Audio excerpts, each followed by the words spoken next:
मध्ये व येणाऱ्या सर्व अधिवेशनामध्ये लोकांच्या वतीने महाराष्ट्राच्या हिताचे प्रश्न मांडत असताना आम्ही महाविकास आघाडी म्हणूनच त्या ठिकाणी लढताना आपल्या सगळ्यांना बघायला मिळेल. लोणी खापकर या संपूर्ण गावामध्ये कडकडीत बंद पाहायला मिळाला. बारामतीमध्ये देखील आज अनेक गावांमध्ये चर्चा होते की अजित पवारांचा मृत्यू हा अपघाती आहे की घातपात आहे. या सगळ्या संदर्भात सातत्याने प्रश्नचिन्ह तुम्ही देखील उपस्थित करतायत. 2-3 पत्रकार परिषदा तुम्ही मुंबई दिल्लीमध्ये घेतलात. लोकांकडनंही आता मागणी होते की या सगळ्या संदर्भातली चौकशी निष्पक्षपणे आणि लवकरात लवकर व्हावी. बारामतीकरांवर अजित काकांचं प्रेम होतं आणि बारामतीकरांचं सुद्धा अजित काकांवर प्रेम आधी होतं आणि आयुष्यभर त्या ठिकाणी तिथं राहील. बारामतीकरांची जशी इच्छा आहे तशी अख्ख्या महाराष्ट्रातल्या सामान्य नागरिकांची इच्छा आहे की अजितदादांच्या ऍक्सिडेंटबद्दल नाही तर घातपातबद्दल प्रॉपर एन्क्वायरी होणं महत्वाचं आहे आणि ती एन्क्वायरी करत असताना पारदर्शक पद्धतीने व्हावी अशी इच्छा संबंध महाराष्ट्राची तिथं आहे. त्यामुळे लोक स्वतःहून पुढाकार घेऊन दादांना न्याय मिळावा म्हणून त्या ठिकाणी तो लढा तिथं उभा करत आहेत. त्यामुळे त्या लोकांची जशी इच्छा आहे त्याच पद्धतीने पारदर्शक पद्धतीचा हा सगळा इन्व्हेस्टिगेशन होईल, तपास होईल अशी अपेक्षा आपण सर्वजण करूया. सर, तुमच्याप्रमाणेच अमोल मिटकरी यांनी देखील काही प्रश्न उपस्थित केले. त्यांचं म्हणणं आहे की अजित पवारांचा जो वैमानिक होता तो सुसाईड बॉम्बर होता का? कारण का ज्या पद्धतीने राजीव गांधींसाठी एक महिला सुसाईड बॉम्बर होती तसा अजित पवारांचा वैमानिक देखील सुसाईड बॉम्बर होता का? अमोलजी मिटकरी असतील तसंच ठोंबरेताई असतील व त्यांच्या पक्षातले अनेक लहान सहान कार्यकर्ते पदाधिकारी जे दादांवर प्रेम करत होते ते सातत्याने या विषयावर बोलत आहेत. याबद्दल मी सुद्धा डिटेलमध्ये प्रेझेंटेशन केलेलं आहे. त्याच्यामध्ये पायलटच्या बाबतीतला मुद्दा हा तसा महत्वाचा आहे. त्याच्यावर शंका का घेतली पाहिजे हे फार डिटेलमध्ये मी प्रेझेंटेशन तिथं केलेलं आहे. त्यामुळे ते जे बोलतायत आणि मी जे बोलतायत त्याच्यामध्ये काही प्रमाणात सेम काही गोष्टी आहेत. त्यामुळे जशी त्यांची इच्छा आहे तशी महाराष्ट्राची इच्छा आहे तशी माझी इच्छा आहे की पारदर्शक पद्धतीने हा तपास होणं महत्वाचं आहे. पण अजित पवारांचे 2 पायलट त्याच दिवशी बदलले गेलेले होते. सातत्यानं वारंवार हाच प्रश्न उपस्थित केला जातोय की सकाळी 6:30 वाजता किंवा कोणत्या प्रकारची ट्रॅफिक मुंबईमध्ये असते किंवा त्या लोकांना यायला उशीर झाला, त्यांचे कॉल डिटेल्स या सगळ्या संदर्भातची सखोल चौकशी व्हावी. या सगळ्या संदर्भातले प्रश्न उपस्थित होतात. आमची अपेक्षा आहे की सीआयडीला हा तपास महाराष्ट्राकडनं त्या ठिकाणी दिला गेलाय. महाराष्ट्राची क्रिमिनल इन्व्हेस्टिगेशन करणारी ही एक महत्वपूर्ण एजन्सी आहे. पण गेल्या महिनाभरात सीआयडीने काय केलंय, काय तपासाचं स्टेटस आहे, सीसीटीव्ही कॅमेरा हे ताब्यात घेतलेत का एअरपोर्टचे, दोन्ही एअरपोर्टचे, त्याच्याचबरोबर जो क्रिमिनल बाजूचं इन्व्हेस्टिगेशन असतं की हे जे 2 प्रमुख वैमानिक होते ते अचानक बदलण्यात आले, ते का बदलण्यात आले, ट्रॅफिकचं कारण दिलं गेलं, खरंच ट्रॅफिक होतं का, ट्रॅफिकचे कॅमेरा तिथं चेक करावे लागतील.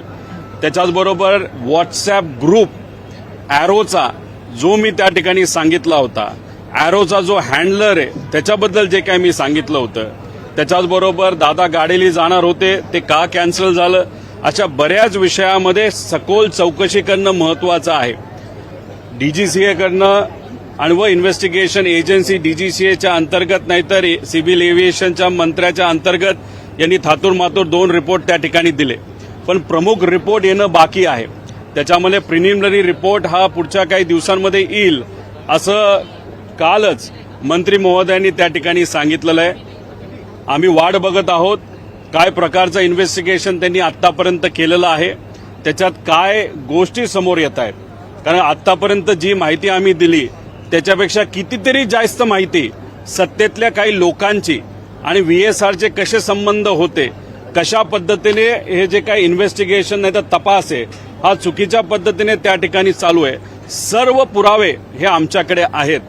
पण आम्हाला याच्यामध्ये राजकारण करायचं नाही.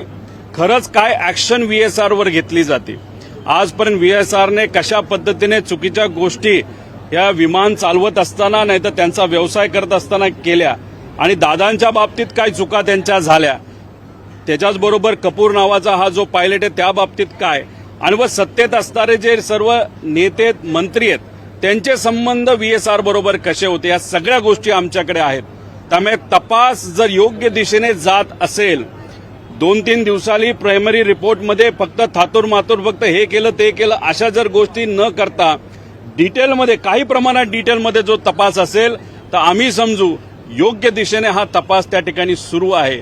पण उगाचच काहीतरी द्यायचं म्हणून त्यांनी दिलं तर मग मराठी माणूस काय असतो आणि महाराष्ट्र काय असतो हे मात्र त्या ठिकाणी या केंद्र सरकारला नाही तर तिथं असणारे जे एव्हिएशन मंत्रालय त्यांना आपल्याला दाखवावं लागेल असं आम्हाला वाटतं. सीबीआय बद्दल काही लोकांनी इच्छा व्यक्त केली, ठीक आहे, सीबीआयच्या माध्यमातून जर तपास होत असेल चांगली गोष्ट आहे. पण एक गोष्ट सर्वांनी नोंद केल्यासारखी आहे, सेंट्रल व्हिजिलन्स कमिटीच्या माध्यमातून जो रिपोर्ट आलाय 7,075 सीबीआयच्या केसेस अजून चालू आहेत. त्याच्यावर कुठेही निकाल त्या ठिकाणी अजूनपर्यंत दिला गेला नाही. त्यातल्या 2660 केसेस अशा ज्याच्यामध्ये 10 वर्ष झालं तपास चालू आहे. त्यामुळे बर्फात नाही तर फ्रीजमध्ये हा विषय टाकायचा आणि याच्यावर चर्चाच नको. जो कोणी उद्या जाऊन विचारेल की दादांच्या बाबतीत काय झालं तर उत्तर सत्तेतले लोक देतील सीबीआयकडे तपास आहे. अरे 10 वर्ष सीबीआयकडनं जर काही विषयांमध्ये होत नसेल तर या विषयामध्ये सुद्धा सीबीआयकडे जर तुम्ही केस दिली असेल नाही तर देणार असेल तर त्याला 2 महिने 3 महिने अशा पद्धतीने कुठेतरी कालमर्यादा लावावी लागेल. उगाच द्यायचं म्हणून देऊन आणि त्याच्यात जर टाइमपास होणार असेल तर हा टाइमपास आम्हाला लोकांना आणि महाराष्ट्राच्या तमाम नागरिकांना त्या ठिकाणी नकोय. मुख्यमंत्री वारंवार म्हणतात, काल सुद्धा त्यांनी पत्रकार परिषदेमध्ये सांगितलं की सीबीआय तपास होईल याचा. तुमच्याकडे म्हणजे इतर लोकांकडे काही पुरावे असतील आणि शंका उपयोग केल्या जात असतील तर त्यांनी आम्हाला द्यावे. तुम्ही या बाबतीतलं मुख्यमंत्री साहेबांना एक पत्र मी तयार केलेलं आहे. आज दिवसभरात त्यांचा वेळ घेऊन ते पत्र व त्याच्याचबरोबर डिटेल रिपोर्ट पुराव्यासकट हे मुख्यमंत्री साहेबांना त्या ठिकाणी मी देईल. सगळेच विषय मुख्यमंत्री साहेबांच्या लेवलला सुटतील असं नाही, कारण का सीआयडी हे मुख्यमंत्री साहेबांच्या अंतर्गत विषय येत असतो. सीआयडीला महाराष्ट्रामध्ये तपास करता येतो, परवानगीली तो इतर ठिकाणी सुद्धा करू शकतो, पण त्यांना एअरपोर्ट अथॉरिटीची परवानगी लागते, बऱ्याच काही गोष्टी लागतात. सीबीआयकडनं तपास केला जाईल असं ते सांगतात, पण सीबीआयच्या बाबतीत तपासला परवानगी देणारे जे होम मिनिस्टर साहेब अमित शहाजी आहेत त्यांना ऑलरेडी हे रिपोर्ट आम्ही पाठवलेले आहेत. तिथं असणारे सिव्हिल एव्हिएशन मंत्रालय यांना आम्ही रिपोर्ट तिथं पाठवलेले आहेत. त्याच्याचबरोबर जे DGCA आहे त्यांना सुद्धा तिथं रिपोर्ट पाठवलेले आहेत.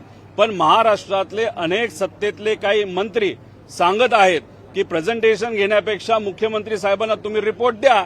तर हे रिपोर्ट आधीही मी देणार होतो आणि आताही त्या ठिकाणी आज अधिवेशनाला आलोच आहे, पहिला दिवस आहे, तर हे रिपोर्ट सर्व हे मुख्यमंत्री साहेबांना देतील. पण मी एक गोष्ट सर्वांना सांगतोय आणि सरकारमधल्या लोकांना सांगतोय, जी माहिती आतापर्यंत दिली ती कदाचित फक्त 20 ते 30% आहे.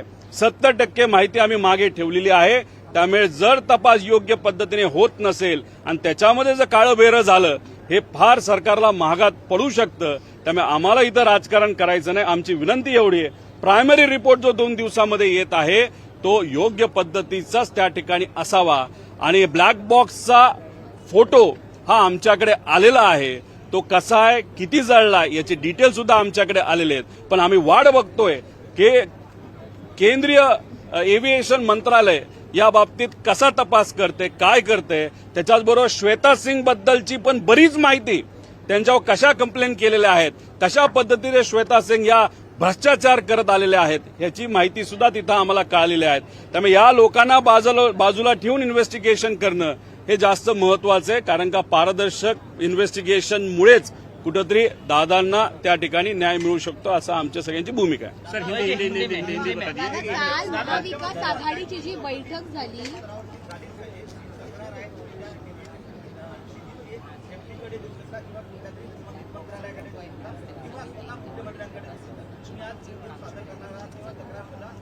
या देशाच्या होम मिनिस्टर साहेबांच्या कार्यालयामध्ये ईमेलच्या माध्यमातून हे सर्व रिपोर्ट दिलेले आहेत, DGCAला दिलेले आहेत. त्याच्याचबरोबर जे या देशातले एव्हिएशन मिनिस्टर आहेत आणि आमची इच्छा आहे की त्या एव्हिएशन मिनिस्टरला त्या पदावर ठेवणं हे योग्य नाही. कारण का त्यांच्याच नेत्याच्या काही आर्थिक संबंध हे तिथं त्या ठिकाणी दिसत आहेत. आणि मी अजून एक गोष्ट नोट करतो की काही प्रमाणात काही गोष्टी माझ्या कानावर आलेल्या आहेत की आम्ही त्यांच्या परिवारातल्या महिलांवर त्या ठिकाणी आरोप करतोय. कृपा करून नोंद करावी. त्यांच्या परिवारातल्या महिलांवर कुठेही त्या ठिकाणी आरोप नाहीत. ते कुठल्याही पद्धतीने राजकारणात नाहीत. त्यामुळे त्यांच्याकडे आम्ही कुठेही त्या ठिकाणी लक्ष देत नाही.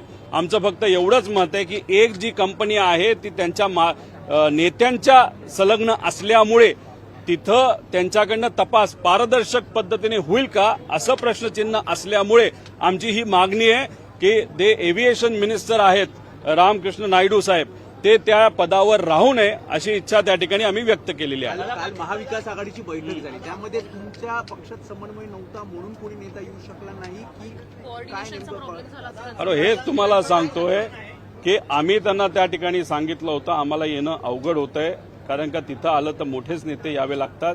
पण काल बरेच मोठे नेते वेगळ्या वेगळ्या ठिकाणी अडकलेले असल्यामुळे आणि माझ्यासारखा छोटा नेता नाहीतर कार्यकर्ता हा दिल्लीत अडकल्यामुळे त्या बैठकीला आम्हाला तिथं येता आलं नाही. पण याच्या पुढे आम्ही एकत्रित महाराष्ट्राच्या वतीने लढताना आपल्या सगळ्यांना बघायला मिळेल. शरद पवार पुन्हा राज्यसभेचे उमेदवार असतील का? आपल्या पक्षाची भूमिका काय आहे? कारण काँग्रेसचं म्हणते की राज्यसभेवर आमचा उमेदवार महाविकास. या देशामध्ये सगळ्यात अनुभवी आणि कालच आपण सर्वांनी बघितलं आहे की राजकीय क्षेत्रामध्ये पवार साहेबांना 60 वर्षाचा अनुभव आणि 60 वर्ष या राजकारणामध्ये आलेले कालच त्या ठिकाणी तो दिवस तिथं होता. त्यामुळे या देशामध्ये एवढा राजकीय अनुभव असणारा अजून दुसरा कुठलाही नेता नाही. त्यामुळे पवार साहेबांच्या अनुभवाचा फायदा हा राज्याला आणि त्याच्याचबरोबर देशाला 100% त्या ठिकाणी होऊ शकतो. त्याच्याचबरोबर अजितदादांची सुद्धा इच्छा होती की पवार साहेब हे राज्यसभेमध्ये अजून एकदा त्या ठिकाणी गेले पाहिजे.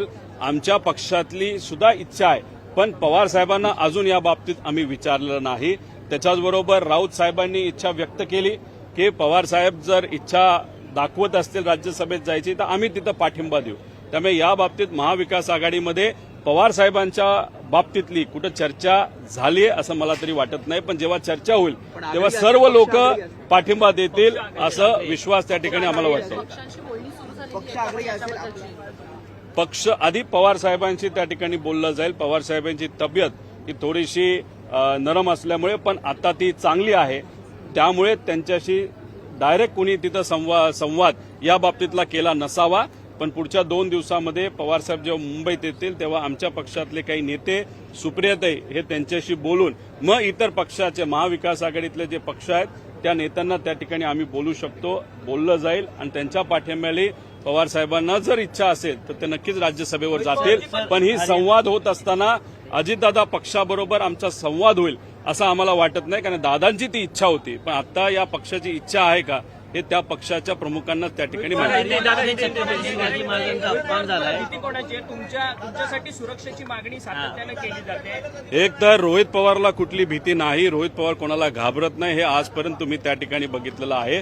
काळजी कोण करते तर माझ्या परिवारातले जे सगळे लोक आहेत ज्याच्यामध्ये माझी पत्नी असतील मुलं असतील आई वडील असतील सासरे असतील आणि माझा जे काही कार्यकर्ते आणि माझे मतदारसंघातले लोक आणि सामान्य लोक यांना कुठेतरी त्या ठिकाणी काळजी वाटते. कारण हे जे काही तपास ज्या पद्धतीने अजितदादांच्या बाबतीत चाललाय तो योग्य पद्धतीने नाही चालला आणि तो योग्य पद्धतीने नाही चालल्यामुळे आणि जे काही विषय ब्लॅक बॉक्स पासून इतर विषय आल्यामुळे लोकांना जी माझी शंका आहे तीच लोकांना त्या ठिकाणी शंका वाटते. आणि सगळ्यांचं मत आहे एवढे मोठे मोठे लोक या विषयामध्ये जर असतील तर मग उद्या जाऊन माझ्या सेफ्टीबद्दल सुद्धा विषय निर्माण होऊ शकतो. द्यायची नाही द्यायची हा सरकारचा त्या ठिकाणी विषय. पण शेवटी मराठी माणूस म्हणून अजित काकांसाठी आणि काय खरं घडलं हे कुठेतरी आम्हाला कळलं पाहिजे महाराष्ट्राला कळलं पाहिजे या हेतूतून त्या ठिकाणी आम्ही लढत राहणार. हरियाणामध्ये छत्रपती शिवाजी महाराज यांचा अपमान झालाय. हरियाणामध्ये छत्रपती शिवाजी महाराजांचा अपमान झालाय.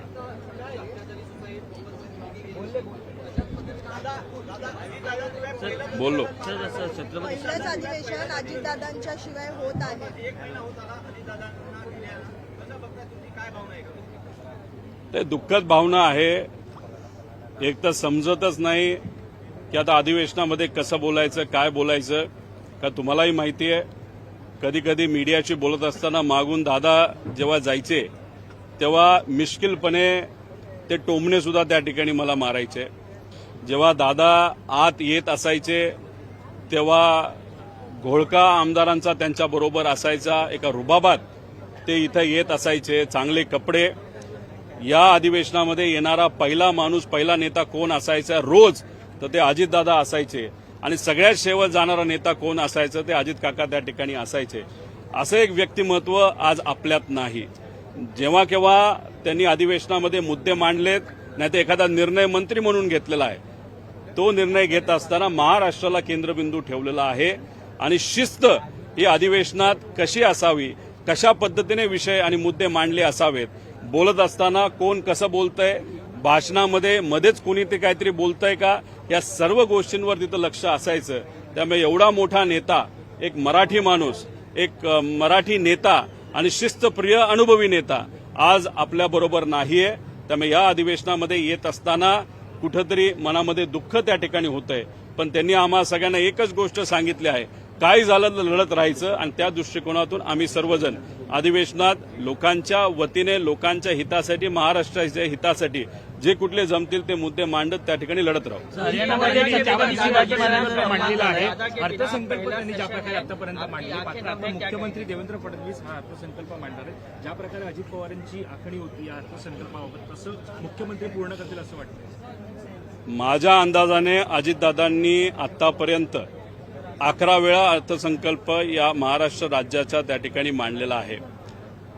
आज जर दादा असते, दुर्दैवी घटना घडली नसती, तर महाराष्ट्रामध्ये सगळ्यात जास्त वेळा मांडणारे फायनान्स मिनिस्टर हे कोण असते, तर अजितदादा असते. पण आज ते आपल्यात नाहीत. तुम्ही जर बघितलं तर 82 पासूनचा त्यांचा राजकीय प्रवास आहे. एका कारखान्यामध्ये डायरेक्टर पासून त्यांचा सुरू झालेला प्रवास हा राज्याचे उपमुख्यमंत्र्यापर्यंत त्या ठिकाणी पोहोचला. काही काळ त्यांना अजून मिळाला असता तर या महाराष्ट्राचं सगळ्यात मोठं पद म्हणजे मुख्यमंत्री सुद्धा ते त्या ठिकाणी बनू शकले असते. पण आज ते नाहीत. पण त्यांनी दिलेली शिस्त, त्यांनी सांगितलेल्या गोष्टी याच्यावर लक्ष देऊन त्या आत्मसात करून आमच्यासारखे कार्यकर्ते येणाऱ्या काळामध्ये महाराष्ट्राच्या हितासाठी प्रश्न मांडत आणि काम करत त्या ठिकाणी राहू. हरियाणामध्ये छत्रपती शिवाजी महाराजांचा अपमान झालेला आहे. आपण जर पाहिलं तर रिसॉर्टमध्ये जे वॉशरूमच्या साईनबोर्डवरती छत्रपती शिवाजी महाराजांचा फोटो लावलेला आहे. आणि जे रिसॉर्ट आहे ते एका सत्ताधारी माणसासाठी तिकडचे. लगेचच्या लगेच तिथं कारवाई करणं महत्वाचं आहे. महापुरुष आणि महामानव यांचा आदर ठेवणं फार महत्वाचं आहे. असं जर एखाद्या रिसॉर्टमध्ये झालं असेल तर ताबडतोब ते रिसॉर्ट बंद झालं पाहिजे. कोण किती कोणाच्या जवळचा आहे का विरोधातला आहे हे न बघता लगेच कारवाई करून ते रिसॉर्ट पुढचा अनेक काळ बंद कसं राहील या बाबतीतला निर्णय घेणं तितकंच महत्वाचं आहे. माझी अपेक्षा आहे की हरियाणामध्ये ज्या लोकांची सत्ता आहे, आज महाराष्ट्रामध्ये सुद्धा त्या लोकांची सत्ता आहे. लगेचच्या लगेच फोन करून लगेच कारवाई झाली तर खऱ्या अर्थाने आपल्याला या सरकारला अभिनंदन करता येईल. पण ज्या व्यक्तींनी असं एखादी गोष्ट केलेली आहे तर त्याची कारवाई जेलमध्ये पाठवूनच त्याची कारवाई व्हावी असं आमच्या सगळ्यांची इच्छा आहे. दादा के बिना पहला बजट सत्र है. त्या बाबतीत नोंद घ्यावी. महाराष्ट्रामध्ये जिथं कुठं महामानवांचे पुतळे, ठीक आहे, पण पुतळे बसवत असताना लोकांची भावना सुद्धा तितकीच महत्वाची आहे. त्यामुळे लोकांना विश्वासात घेऊन नियम काय ते थोडंसं बघून, तिथं जागा आहे का, उद्या जाऊन विटंबना होणार नाही, कंपाऊंड आहे का, बऱ्याच काय गोष्टी बघून या बाबतीत काय करायचं सर्वच महामानवांच्या बाबतीत सरकारने त्या बाबतीत निर्णय घेणं तितकंच महत्वाचं आहे. जर समजा अशा महाराष्ट्रामध्ये अशा सत्ताची संख्येमध्ये चढाओढीला जर महाराष्ट्राच्या एका दिग्गज नेत्याला जर अपघात असेल किंवा काही घटना आपण संशयात्मक आपण त्या दृष्टीकडे बघतोय, तर असं जर घडत असेल या महाराष्ट्रामध्ये, पुरोगामी महाराष्ट्रामध्ये, तर तुम्ही कसं बघता?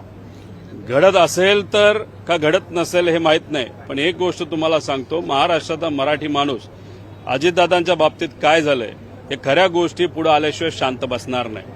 त्यामुळे आम्ही कुठेही काही अन्याय होणार नाही या निकालामध्ये, नाही तर त्या इन्व्हेस्टिगेशनमध्ये तो योग्य आणि पारदर्शक पद्धतीने व्हावं यासाठी महाराष्ट्रातला एका कानाकोपऱ्यातला साधातला साधा माणूस पासून आमदारापर्यंत काही ठराविक नेते यासाठी त्या ठिकाणी लढत आहेत. पण माझं एवढंच म्हणणं आहे की ज्या ज्या लोकांना अनुभव आहे, ओळखी आहेत, त्या लोकांनी सुद्धा पुढाकार घेण्याची जरूरत आहे. आम्ही आमच्या लेवलला विरोधात असताना तिथं लढतोय, पण काही लोक असे सत्तेत आहेत, त्यांना एव्हिएशन मंत्रालय काय असतं, कसं असतं, त्यांच्या ओळखी आहेत, बऱ्याच काही गोष्टी जरा खोलात जाऊन चर्चा करून माहिती काढून काय खरं घडलंय हे माहिती घेण्यासाठी जर त्यांनी तिथं प्रयत्न केले तर मला असं वाटतं की इन्व्हेस्टिगेशनला थोडीशी नाही तर तपास यंत्रणेला सुद्धा त्या बाबतीतली मदत होऊ शकते. पण तो त्यांचा विषय. आमच्या लेवलवर आणि महाराष्ट्राच्या लेवलवर आम्ही तिथं लढत आहोत. रोहित जी, दादा के बिना पहला बजट सत्र है, आगे आप क्या उनके कामकाज को किस तरीके से याद करते हैं? देखो, दादा के बारे में अगर बात करनी हो तो बहुत स्ट्रिक्ट नेता थे, डिसिप्लिन नेता थे. महाराष्ट्र के बजट का उन्होंने 11 बार उन्होंने वहां पे वो प्रस्तुत किया था. आज अगर वो हमारे बीच होते तो 12 बार, और महाराष्ट्र में सबसे ज्यादा किस व्यक्ति ने ये बजट प्रस्तुत किया था वो वहां पे होते, आज वो नहीं है. अभी महाराष्ट्र के हित में जो विषय है वो वहां पे हम प्रस्तुत करेंगे, वहां पे बोलने की कोशिश वहां पे करेंगे, क्योंकि दादा ने हमको कहा था कुछ भी हो जाए लेकिन महाराष्ट्र के प्रति, लोगों के प्रति, मराठी व्यक्ति के प्रति आपको लड़ना ही होगा. उस एंगल से हम लड़ते जाएंगे. लेकिन ये लड़ते लड़ते जो विषय हमने हाथ में लिया है दादा के एक्सीडेंट के बारे में, उस बारे में भी हम जहां जहां मिलेगी वहां पे हम चर्चा करेंगे. वहां पे ट्रांसपेरेंट लेवल की इन्वेस्टिगेशन वहां पे हो रही कि नहीं हो रही उसके बारे में भी हम ध्यान देंगे. आप लगातार केंद्रीय उड्डयन मंत्री के इस्तीफे की मांग कर रहे हैं और इंडिपेंडेंट जांच की बात कर रहे हैं. क्या कुछ ऐसा है कि आप इस्तीफे की मांग कर रहे हैं? देखो, हमारे आप विधानसभा में ये मुद्दा उठाने वाले हैं? नहीं, अभी केंद्र सरकार के जो मंत्री, क्योंकि ये जो पूरा इन्वेस्टिगेशन है वो केंद्र सरकार के हाथ में है. अभी यहाँ पे सीबीआई को ये केस दिया, ऐसे वो बोल रहे दिया नहीं दिया, वो देखने की जरूरत है. सीआईडी ने जो तपास किया है या इन्वेस्टिगेशन किया है उसका प्रोग्रेस क्या है ये सरकार को वहां पे बताना पड़ेगा. लेकिन कल ही जो स्टेट मिनिस्टर है केंद्र के, मुरली मनोहर, उन्होंने वहां पे कहा है कि 2 दिन में वो रिपोर्ट आएगा. 2-3 दिन रिपोर्ट के लिए हम वेट करेंगे. रिपोर्ट कितना डिटेल में है या सिर्फ देने के लिए रिपोर्ट वहां पे दिया है, क्योंकि आज तक सिर्फ देने के लिए रिपोर्ट उन्होंने दिया है. तो उस बारे में थोड़ा सा हम देखेंगे रिपोर्ट को. उसके बाद फिर अधिवेशन में वो विषय लेना न लेना, वहां पे हमारे नेता के साथ हम वहां पे वो विषय लेंगे. लेकिन सीबीआई के बारे में आप सबको एक चीज मालूम होनी चाहिए. सीबीसी रिपोर्ट, जो सेंट्रल विजिलेंस कमेटी है, उनका जो रिपोर्ट है, उस रिपोर्ट के हिसाब से सीबीआई के पास 7,065 केसेस अभी तक प्रलंबित है. उसमें से 2,660 केसेस ऐसे हैं जो 10 साल से प्रलंबित है. तो हम चाहते हैं कि सीबीआई को अगर केस आप दे रहे हो 2-3 महीने का टारगेट वहां पे रखना चाहिए. नहीं तो आप सीबीआई को दे दी केस और 4 साल तक, 5 साल तक आप हमको यही कहेंगे कि सीबीआई के पास दिए, सीबीआई के पास दिए, वो हमको नहीं चलेगा. और हर वक्त आफ्टर एवरी इंटरवल वहां पे हमको प्रोग्रेस रिपोर्ट वहां पे चाहिए होगा. उसके लिए क्या मैकेनिज्म आप वहां पे डिवाइस करोगे या ऑर्गेनाइज करोगे, उसकी भी बात हमको बतानी पड़ेगी. आपके पास तमाम डॉक्यूमेंट्री एविडेंसेस हैं, क्या आज आप मुख्यमंत्री से मिलकर इन्हें सौंपेंगे? क्या कुछ है आपके? देखो, ये डॉक्यूमेंट्री एविडेंस आज तक हमने जो प्रेजेंट किए थे वो हमने होम मिनिस्टर देश के अमित जी शाह, उनको ईमेल के माध्यम से उनको दिया है. उसी के साथ एविएशन मंत्रालय को भी दिया है, डीजीसीए को भी वहां पे हमने इन्फॉर्मेशन दी है. उसी के साथ आज यहाँ पे मुख्यमंत्री साहब को जब मैं मिलूंगा तब उनको ये रिपोर्ट वहां पे दूंगा. लेकिन ये रिपोर्ट देते वक्त एक चीज और है, हमारे लेवल की जो भी इन्फॉर्मेशन निकालने की कोशिश है वो अभी चालू है. हमारे पास बहुत सारा इन्फॉर्मेशन अभी आ रहा है और आ भी गया. इसीलिए कल परसों जो रिपोर्ट आने वाला है उस रिपोर्ट में कोई भी हद तक वहां पे मैनिपुलेशन नहीं चाहिए. वहां पे ट्रांसपेरेंसी हम सबको चाहिए. और डिटेल एक प्रिलिमिनरी रिपोर्ट अगर आएगा और उस रिपोर्ट को देखने के बाद हाँ वीएसआर पे एक्शन लिया गया है, श्वेता सिंह जो भी है उस पे ऊपर एक्शन लिया गया, क्योंकि श्वेता सिंह के बारे में भी बहुत सारे रिपोर्ट्स, उनके बारे में कंप्लेंट्स और कुछ कोर्ट केसेस हमारे पास आई है. तो इसलिए प्रिलिमिनरी रिपोर्ट में बहुत डिटेल रिपोर्ट होने की जरूरत है. अगर वो रिपोर्ट सिर्फ देने के लिए दिया होगा तो उसके बाद फिर हम और एक प्रेस कॉन्फ्रेंस के माध्यम से लोगों के सामने जो बड़े लोग इस वीएसआर के साथ जुड़े हैं उनके बारे में पर्दाफाश वहां पे करेंगे. अगर वो नहीं वो चाहते तो जल्दी से जल्दी पारदर्शक लेवल पे, ट्रांसपेरेंट लेवल पे ये प्रिलिमिनरी रिपोर्ट हमको चाहिए और वीएसआर पे इमीडिएटली एक्शन लेने की जरूरत है। सर दो सवाल है सर, दो सवाल है। कल महाविकास आघाड़ी की बैठक हुई, इसमें आपकी पार्टी का नेता कोई नहीं आया। दूसरी चीज, शरद पवार के राज्यसभा जाने को लेकर कई तरह की चर्चाएं जो चल रही हैं, इस दोनों मुद्दे पर आपकी पार्टी का देखो, कल जो मीटिंग था उस मीटिंग के पहले हमारे जो नेता थे उन नेताओं ने उद्धव ठाकरे साहब की जो शिवसेना है उसी के साथ, कांग्रेस के साथ बातचीत की थी और एक नेता जो उपस्थित होने वाले थे वो बहुत लेट यहाँ पे पहुंचे, इसलिए वहां पे कोई भी कोऑर्डिनेशन का इश्यू नहीं है। ये जो बजट का अधिवेशन है उसमें हम साथ में मिलके महाराष्ट्र के हित में वहां पे लड़ेंगे, इसलिए सिर्फ एक मीटिंग के लिए कोई नहीं आया, इसलिए कुछ और लेवल तक ये चर्चा लेके जाना कुछ उसमें नहीं है। आगे हम साथ में लड़ते हुए आप सबको देखेंगे। दूसरी बात, इस देश में सबसे अनुभवी नेता अगर कौन रहेगा राजनीति में तो वो है पवार साहब। अलग अलग डिपार्टमेंट उन्होंने वहां पे हैंडल की है। राज्यसभा की उनकी जो टर्म है अभी वो खत्म होने आ रही है, उन्होंने अभी तक इच्छा व्यक्त नहीं की, लेकिन अजीत दादा के साथ जब हम चर्चा कर रहे थे, अब अजीत दादा की इच्छा थी कि साहब जैसा एक अनुभवी नेता वापस राज्यसभा में जाना चाहिए। हमारे एमएलए और हमारे नेता की भी वो इच्छा है। उसी के साथ जो उद्धव ठाकरे साहब का पक्ष है, उनके राउत साहब, संजय राउत जी ने भी वहां पे इच्छा व्यक्त की थी। अभी तक साहब के साथ बात नहीं हुआ, उनकी तबीयत थोड़ी सी खराब है, लेकिन अभी वो इम्प्रूव हो गए। उनके साथ बात करने के बाद 2-3 दिन में साहब के राज्यसभा के बारे में और डिटेल में हमारे नेता आप सबको बात करेंगे। रोहित जी, इंटरनेशनल लॉ के मुताबिक जब भी कोई प्लेन क्रैश होता है 1 महीने के अंदर अंदर प्रीलिमिनरी रिपोर्ट पब्लिक डोमेन पे डाली जाती है। दादाजी का जो देहांत हुआ था 28 जनवरी यानी कि 28 फरवरी तक प्रीलिमिनरी रिपोर्ट आएगी, उसके बाद डिटेल रिपोर्ट आने में बहुत टाइम लगता है।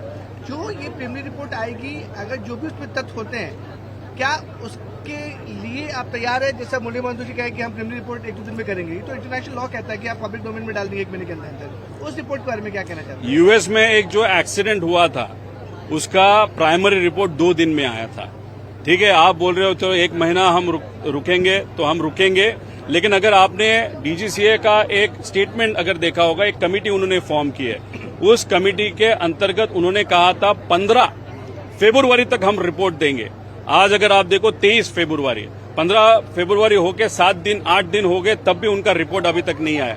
ठीक है, वो कह रहे 2 दिन में वो रिपोर्ट आएगा, हम उसके लिए वेट करेंगे, लेकिन रिपोर्ट देते वक्त सिर्फ ये हुआ था वो हुआ था, जो हम बोल रहे हैं वही अगर वो बोलेंगे कि बेसिक इन्फॉर्मेशन वो हमको नहीं चाहिए। हमने बहुत सारी इन्फॉर्मेशन उनको दी है, उसी के साथ वीएसआर के खिलाफ बहुत सारे प्रूफ हमने वहां पे दिए हैं। उसी के साथ 27 को क्या हुआ था, फिर 28 को क्या हुआ था, ब्लैक बॉक्स के बारे में बहुत सारी चीजें हमने बताई थी। कौन सी कंपनी है, उस लेयर जेट को कैसे आपने परमिट किया था, श्वेता सिंह के बारे में हमने इन्फॉर्मेशन दी है। इसलिए हम not being in power, without कोई सिस्टम या कोई भी ये जो अधिकारी, उनके अधिकारी न होते हुए भी अगर हम इतना 10-15 दिन में निकाल सकते हैं, तो गवर्नमेंट के माध्यम से डिटेल में रिपोर्ट बहुत जल्द और बहुत डिटेल आने की जरूरत है। अगर उन्होंने वो 2-3 दिन में नहीं दिया तो हमारे पास बहुत सारी इन्फॉर्मेशन है। हम कंक्लूड करेंगे कि इस वीएसआर में बहुत सारे सत्ता में लोग इन्वॉल्व है और उसके कारण, वो प्रेशर होने के कारण दादा का जो इन्वेस्टिगेशन है जानबूझ के डिले किया जा रहा है, जानबूझ के उसमें डिस्क्रिपेंसीज वहां पे रखी जा रही है। इसलिए जो 2 दिन में रिपोर्ट आएगा वो देखने के बाद फिर हमारे पास और जो बड़े बड़े नेता, बड़े बड़े लोग, बड़े बड़े बिजनेसमैन वीएसआर के साथ कैसे मिले है वो हम वहां पे लोगों के सामने लाएंगे। अगर वो नहीं चाहते ये बड़े लोग, तो ये प्रिलिमिनरी रिपोर्ट अच्छे तरीके से डिटेल में लोगों को सेटिस्फाई हो, इस लेवल तक का वो रिपोर्ट होना चाहिए, ऐसे हम सबकी मांग है। Sir, last question, Supriya Sule जी ने अपने ट्वीट में कहा था कि आप इतने सारे एक्सपोज कर रहे हैं बीएसआर को लेकर, जेट को लेकर, आपकी सिक्योरिटी बढ़ा देनी चाहिए। क्या आपको लगता है कि आपकी जान को भी खतरा है, आपके ऊपर भी कुछ अटैक हो सकता है, सिक्योरिटी बढ़ानी चाहिए? देखो, मेरे बारे में अगर बात करो तो मैं किसी से नहीं डरता, लेकिन मेरे फैमिली मेंबर्स हो, कार्यकर्ता हो, नागरिक हो महाराष्ट्र के, उन सब का कहना है कि अगर वीएसआर में और इन्वेस्टिगेशन जिस तरीके से हो रही है, वहां पे डिले हो रहा है, तो बहुत बड़े बड़े लोग इस चीज से जुड़े होंगे। अगर रोहित पवार उनके खिलाफ बोल रहा है तो फिर आगे जाके रोहित पवार को दिक्कत ना हो, उनपे ऊपर कुछ न गलत हो, इस भावना से लोगों की वो मांग है। फैमिली मेंबर से, मतलब सुप्रिया ताई से भी वो मांग हो रही है सिक्योरिटी देना नहीं देना वो सरकार का विषय है, लेकिन एक चीज यहाँ पे मैं बताना चाहता हूँ कि मैं यहाँ पे लड़ते रहूंगा जब तक अजीत दादा को न्याय वहाँ पे न मिले तब तक।